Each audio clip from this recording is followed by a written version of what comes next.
Hi everyone, welcome to spillwall. आज कुछ opportunist लोगों के बारे में बात करते हैं।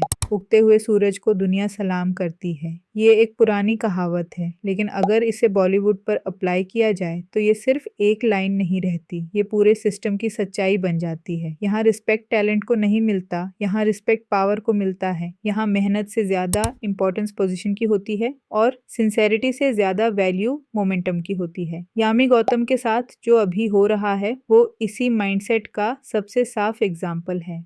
यामी कोई ओवरनाइट डिस्कवरी नहीं है। काबिल, ए थर्सडे, आर्टिकल 370 जैसी फिल्मों में उसने वही डेप्थ, वही कंट्रोल, वही इमोशनल ऑनेस्टी दिखाई थी जो आज हक में दिख रही है। तब भी उसकी परफॉर्मेंसेस क्रिटिकली अप्रिशिएटेड थी। ऑडियंस ने भी नोटिस किया था कि ये एक्ट्रेस कंसिस्टेंट है, ग्राउंडेड है और अपने काम में सिंसियर है। लेकिन उस समय इंडस्ट्री का रिस्पॉन्स बहुत म्यूटेड था। ना आलिया भट्ट की तरफ से कोई लाउड अप्रिशिएशन, ना करण जौहर की तरफ से कोई इमोशनल पोस्ट, ना पावर सर्कल से कोई खुला वैलिडेशन। फिर हका आई, पहले थिएटर्स में जहां नंबर्स एवरेज रहे, परफॉर्मेंस की तारीफ हुई पर कोई बड़ा सेलिब्रेशन नहीं हुआ। वही फिल्म जब नेटफ्लिक्स पर आई तो एक सेकेंड वेव शुरू हुई, ऑडियंस बढ़ी, डिस्कशंस बढ़े, क्लिप्स वायरल हुए और यामी का काम फिर से स्पॉटलाइट में आ गया। लेकिन असली शिफ्ट यहाँ नहीं था। असली शिफ्ट तब आया जब उसी समय ये भी क्लियर हो गया कि आदित्य धर की धुरंधर मैसिव सक्सेस की तरफ बढ़ चुकी है। 1,000 करोड़ क्लब, इंडस्ट्री का नया पावर हाउस, नया इन्फ्लुएंस सेंटर, और यहीं से पूरा टोन बदल जाता है। सडनली वही यामी जिसे पहले अच्छी एक्ट्रेस कहकर साइड में रखा जाता था, अब आउटस्टैंडिंग, प्योर क्राफ्ट, अवार्ड वर्दी बन जाती है। Suddenly Instagram stories, long captions, emotional शब्द और खास तौर पर आलिया भट्ट का ये कहना कि मैंने फोन पर भी कहा था, सब एक साथ सामने आता है। नॉर्मल अप्रिसिएशन में ये भी हो सकता है, लेकिन पावर ड्रिवन इंडस्ट्री में ये सिर्फ इमोशन नहीं होता, ये सिग्नलिंग भी होता है। ये बताना कि कनेक्शन है, क्लोजनेस है, एक्सेस है। मेरा पॉइंट ऑफ व्यू यही है कि ये सिर्फ अप्रिसिएशन नहीं बल्कि सटल पोजिशनिंग है। ये दिखाना कि मैं इस सर्कल का हिस्सा हूँ, मैं इस सक्सेस वेव से जुड़ी हूँ, मैं इस पावर हब के करीब हूँ। अगर ये सिर्फ परफॉर्मेंस का मामला होता तो यही वार्मथ, यही अर्जेंसी, यही एडमिरेशन पहले भी दिखाई देती। आर्टिकल 370 के समय क्यों नहीं, या थर्सडे के समय क्यों नहीं, काबिल के समय क्यों नहीं? नेटिजन्स का सस्पेशन यहीं से शुरू होता है। बहुत लोग ओपनली कह रहे हैं कि अगर धुरंधर फ्लॉप हो जाती, अगर आदित्य धर इस समय इंडस्ट्री का हॉटेस्ट डायरेक्टर नहीं होता, तो क्या यही लोग इतनी इंटेंसिटी से यामी को सेलिब्रेट कर रहे होते? शायद नहीं। इसलिए ये कोइंसिडेंस नहीं लगता, ये पैटर्न लगता है। पैटर्न ये कि जैसे ही कोई पावर सर्कल के करीब आता है, इंडस्ट्री का बिहेवियर बदल जाता है।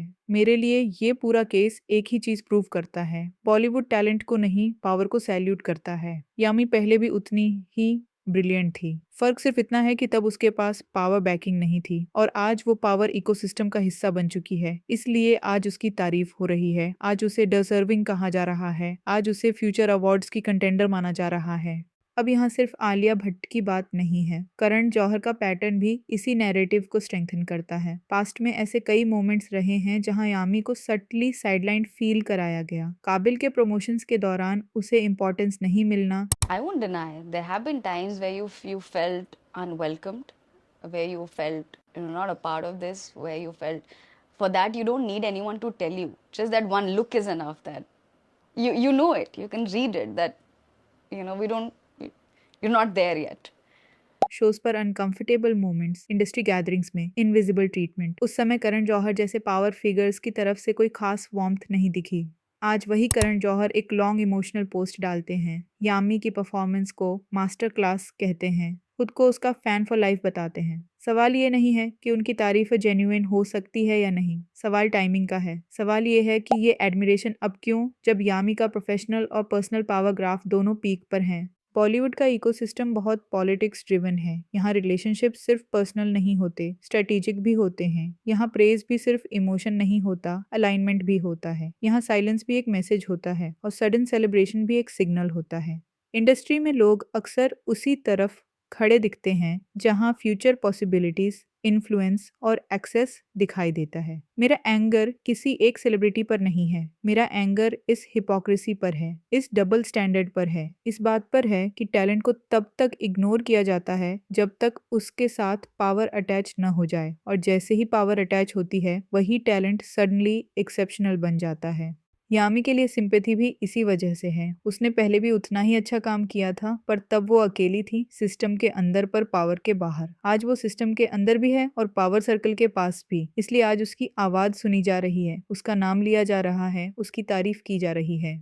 ये सिर्फ आलिया भट्ट या करण जौहर की स्टोरी नहीं है, ये पूरी इंडस्ट्री की साइकोलॉजी है। यहाँ रिस्पेक्ट मेहनत से कम पोजीशन से ज्यादा मिलती है, यहाँ एक्सेप्टेंस टैलेंट से कम एक्सेस से ज्यादा तय होती है, यहाँ लोग विनर्स के साथ खड़े होने में कंफर्ट महसूस करते हैं, स्ट्रगलर्स के साथ नहीं। और यही वजह है कि नेटाइजन्स ये कह रहे हैं कि ये praise less about Yami's craft and more about proximity to power है, ये less about pure admiration and more about being in good books है, ये less about heart and more about calculation है। मैं ये नहीं कह रही कि यामी की तारीफ गलत है, यामी डिजर्व करती है, वो हमेशा से डिजर्व करती थी, पर प्रॉब्लम ये है कि इंडस्ट्री का कॉन्शियंस इतनी देर से क्यों जागता है, क्यों तब नहीं जब वो अकेली थी, क्यों अब जब वो पावरफुल सर्कल का हिस्सा बन चुकी है। इसीलिए मेरे लिए इस पूरी कहानी का कंक्लूजन बहुत सिंपल है, यामी पहले भी उतनी ही ब्रिलियंट थी, फर्क सिर्फ इतना है कि अब उसके पास पावर है और बॉलीवुड टैलेंट को नहीं, उगते हुए सूरज को सलाम करता है। अब सवाल ये नहीं है कि आलिया भट्ट या करण जौहर सही हैं या गलत, असली सवाल ये है कि क्या हम इस पैटर्न को पहचान पा रहे हैं, क्या हम ये देख पा रहे हैं कि इंडस्ट्री कब जेन्युइनली अप्रिशिएट करती है और कब स्ट्रेटेजिकली अलाइन करती है, क्या हम ये समझ पा रहे हैं कि रिस्पेक्ट यहाँ मेहनत से कम और पोजीशन से ज्यादा तय होती है। आप इस पूरे सिचुएशन को कैसे देखते हैं, क्या आपको ये प्रेज जेन्युइन लगता है या फिर आपको भी इसमें टाइमिंग और पावर पॉलिटिक्स की स्मेल आती है? क्या आपको लगता है कि यामी गौतम को ये रिकॉग्निशन बहुत पहले मिल जाना चाहिए था?